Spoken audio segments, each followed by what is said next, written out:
Hi, it's JB Wagner and welcome to my channel, Unconventional Wisdom.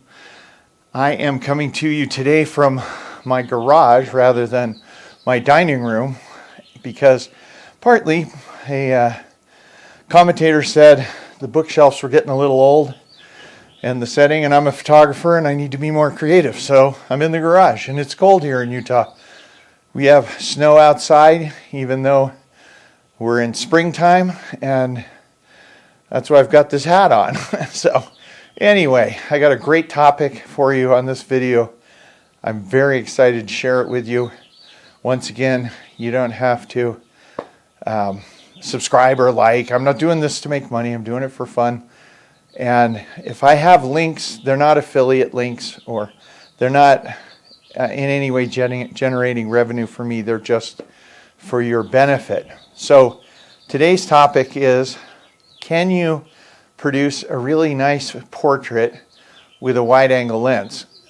Traditional wisdom, speaking in full-frame terms, would say that the ideal lens is around 80 millimeters, 75, 80 millimeters. Creates a nice representation of facial features like in a head and shoulder shot, and it creates some background separation. It's just considered, again, the ideal portrait lens. So I'm shooting today, I shot already with my brother-in-law as the subject with this Olympus OM1 at 20 megapixels and using my 12 to 40 zoom lens at f2.8. I shot several shots at 12 millimeter, which is 24 in full frame, and I took a portrait shot at 40 millimeter, which is 80. Now, 2.8 in micro four thirds translates into 5.6, which isn't in full frame. That's not conventionally in portraits. You would be shooting ideally more at like f2, 1.4, f2, 2.8. But that's to create more bokeh separation. But this isn't. I'm not doing this for that reason. So as I said, my brother-in-law, who lives next door to me, was my subject. I shot horizontal, which I wouldn't normally do on a head and shoulders, because I wanted it to render it in the 16.9 ratio in 4K for better display in the video. So normally these would be verticals, but not in this case. To explain what I did, the first picture I took, which you'll see in a bit, I shot with the camera, the lens at 12 millimeter, and I came right up to him to fill the frame with the composition that I wanted. Sorry if some car noise went by. That's the way it is filming in the garage. The second shot, I stepped back and shot at 40 or 80 in full frame and got exactly the composition I wanted, which was virtually identical, but you'll see there's a radical difference in his appearance. Then I shot staying exactly where I was for the 40 millimeter, 80 millimeter shot and went back to 12. After that, in post, I did a dramatic crop in on his face on the 12 millimeter shot. So I really only had two positions relative to him. So here is the first photo with the camera set at 24 millimeter full frame equivalent and me getting very close and framing just how I wanted it. Now this photo exhibits typical close-up wide-angle distortion, as you'll see in just a few seconds when we look at the portrait video. Now here is a more classic portrait rendition, which looks way more like my brother-in-law actually looks like.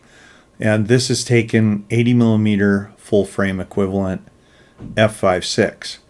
You can see a dramatic difference between these two pictures. Let's look at them again quickly.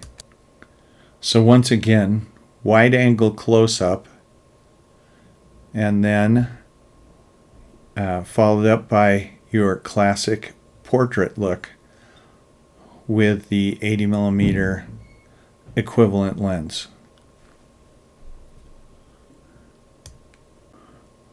Now for the third shot, I stood exactly where I was standing for the 80 millimeter shot but zoomed back to 24 millimeter. As you can see, the angle of view takes in a whole lot more than just his headshot.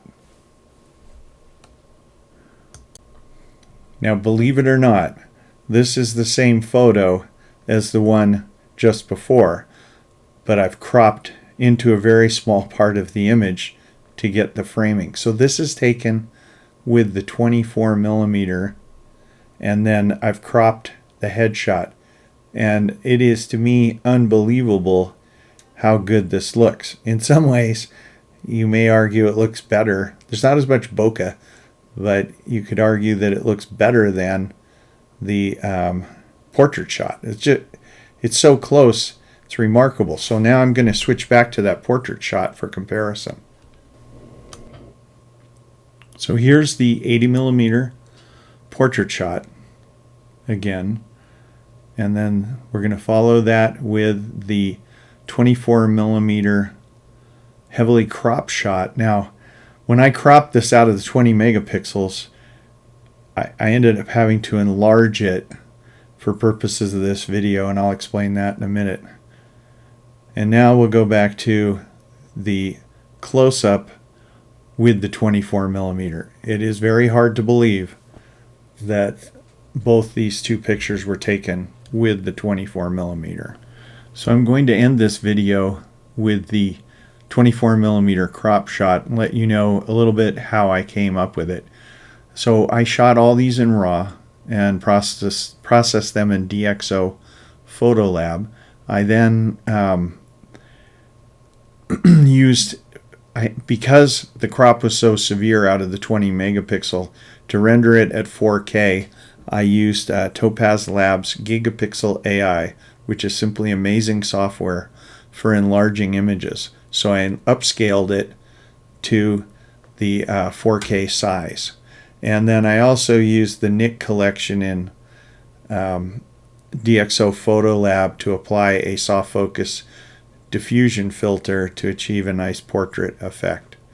I'll go into that more when I explain my digital darkroom in another video, but needless to say, it is possible to achieve a very attractive portrait look with a wide angle lens.